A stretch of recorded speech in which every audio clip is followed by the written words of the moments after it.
I think if I hear you call me Becky one more time, six-pack, I'm gonna pop your tops. All six of them.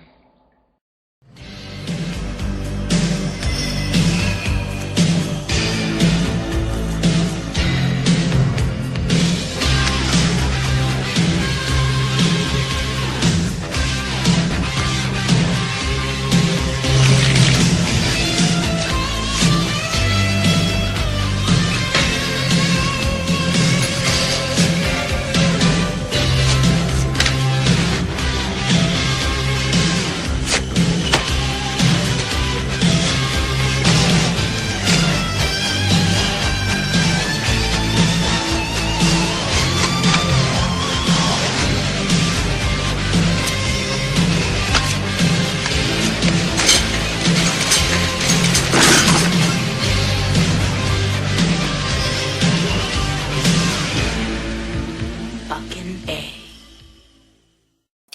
Hey folks, this is Matt once again with a review for First Power 100 because he had sent me this DVD and I was going to review this later, but I wanted to give it a look because I was interested in it and the guy was nice enough to send me it. So that is Best Seller. Want to thank First Power 100 for sending me this again. I heard about this film a long time ago, but didn't really think much of it, and then when he sent it to me in the mail, I'm like, okay, give it a look. Now, bestseller, you have some good people involved with this. You have John Flynn, who I don't think is, yeah, he's no longer with us. He passed away in 2007. This is a guy who, he's directed some good stuff. He did Lock Up with Sylvester Stallone. He did Out for Justice with Steven Seagal. Did a lot of good stuff. And I thought this was pretty good. I can definitely say right off the bat I liked the film. And not only was it directed by John Flynn, it was written by Larry Cohen. And Larry Cohen, I mean, this guy has written, I think he came up with the story or he wrote Phone Booth, Cellular, and then of course directing films like To the Winged Serpent. You have The Stuff, The Ambulance, films I really enjoy. And even ones that are just interesting, God Told Me To, there's a lot of stuff. Of course, It's Alive films. But bestseller, what you have is a story about Brian Dennehy plays a cop, and in the beginning of the film, it sets up how he was at this police depository where a couple bad guys, and actually Richard Nixon, all three of them were wearing Richard Nixon mask. They come in to steal some stuff, and some cops get killed. One of the cops is inside job, and Brian Denny is able to stab one, but he gets shot. The other cops are dead, but he survives, and he decides to write a book about it. About these three coming in with Richard Nixon mask, stealing the stuff, and becomes a bestseller. So not only is he a cop, he becomes a best-selling author. It's many years later, and he's on his job, and this mysterious guy, played by James Woods, is following him and ultimately saves Brian Dennehy's life. Someone's about to shoot Brian Dennehy, and James Woods shoots him.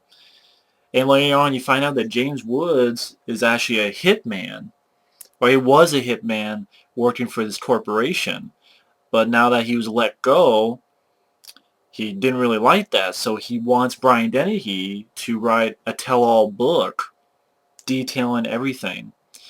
And so James Woods is showing Brian Dennehy these places that he did his work at.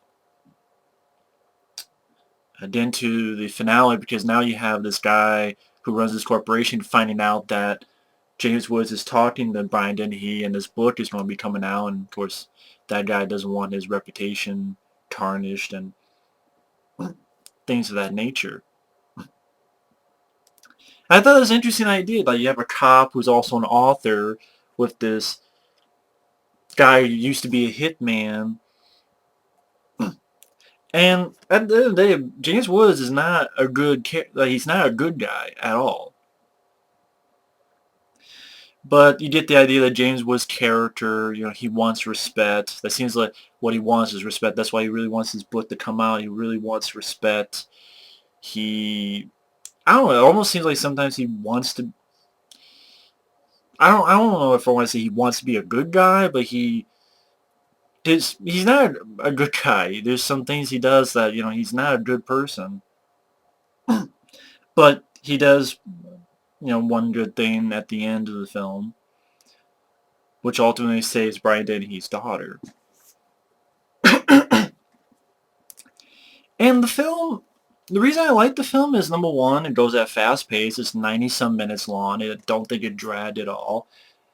Larry Cohen comes up with interesting plots that you don't see every day. Just thought it was an entertaining film with two very solid performances by James Woods and Brian Dennehy, and the sort of weird relationship that they're having. Ultimately, you find out that, for instance, that James Woods was the guy that got stabbed way back when, and was the guy who shot Brian Dennehy on the side. And there's a lot of good, intense moments between these two actors. And you find a little bit more James Woods' character, they go back to James Woods' home, where his parents and such are at. James Woods showing Brian he one place to another, showing how he did it, showing how this bad guy, his corporation, got started, was because with the help of James Woods. Definitely not, I wouldn't call this an action film. There's not any big action set pieces. I mean, you have one scene where Brian Denny and James Woods are in a taxi, but then the cab, walks away, and they run, and they find out that the taxi cab is, blows up. You have one little teeny shootout, and then you have, with James Woods and Brian Dennehy against some of the corporate guys, goons. And you have a little teeny stuff at the end where Brian Dennehy has been invited to the corporation guy's home, and James Woods fouled him and is taking out some of the guards, and Brian Dennehy's daughter is there. It's not a big action. It's definitely not an action film. I mean, I don't even know. It's weird even calling this a thriller. I guess thriller would be the best, but drama, thriller, it's kind of hard to put this in a category. But definitely don't go into this expecting action. And another thing I like is Larry Cohen's little details. For instance, at the beginning when Brian Denny is chasing this guy, and the guy enters his cab and he goes, come on, get out of here. And then the guy driving the cab turns around with a gun and says, no, I'm on my fucking break. Or something like that. I'm not going anywhere because I'm still on my break. And then so the guy has to get out of the cab.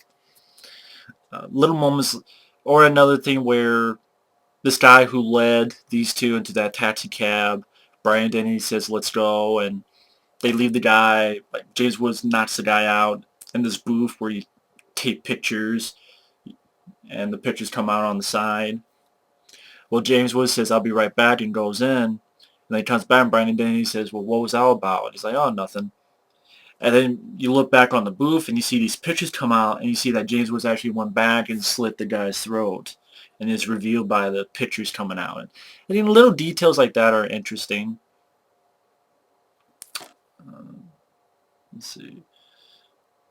I'm trying to think. I can't think of any other noticeable names in this film. I think James Woods and Brian Denny are the only people I recognize in the flick. This might be a shorter than usual review because there's not much to say about the film. I don't mean that in a bad way. It's pretty straightforward. Pretty straightforward film. James Woods' character is a sort of interesting character because he is a bad guy, but at the same time, at times it seems like he really wants Brian Dennehy's respect. And I don't know if it's just so that Brian Dennehy can finish writing the book, or if it's something else to it. But you get the idea that You know, he's not going to risk Brian Dennehy's daughter's life, so maybe he thinks of Brian Dennehy sort of as an older brother in a way that he never had. I don't know, it's sort of interesting little character, and I think a problem people may have is, well, Brian Dennehy's a cop. Why is he letting this guy who had killed people, you know, why doesn't he just arrest him right away? I can see how that would bug people, but I thought, maybe other people will disagree, but I thought it was handled all right because on one hand, Brian Denny, his wife was sick. Couldn't, he had used all his money for her, but she died anyway, so it was just him and his daughter, and there's unpaid bills, and the publishers are really on his neck.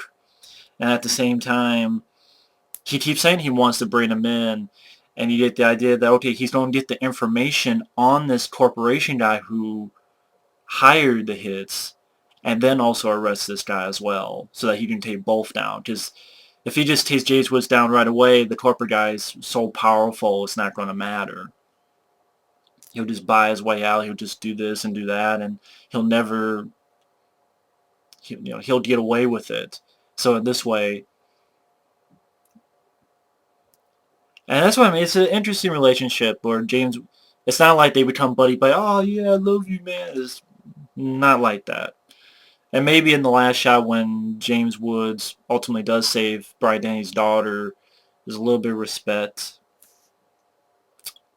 But it was an entertaining film. I was surprised by this. It didn't bore me. I thought it was fast paced. Two very interesting characters and very solid performances. I thought the script by Larry Cohen was well done, and I thought the directing by John Flynn was good. And again, this is probably one of the shorter reviews I'll do because you guys should check it out. You know, I don't want to give everything away, and I think you'll be entertained by this film. I think this is a good one, especially if you're a fan of these actors, and they both did a good job in my opinion. But yeah, that's Bestseller. Very interesting, solid flick in my opinion. So either way, thanks for watching this shorter than usual review. Take care, and we'll see you later.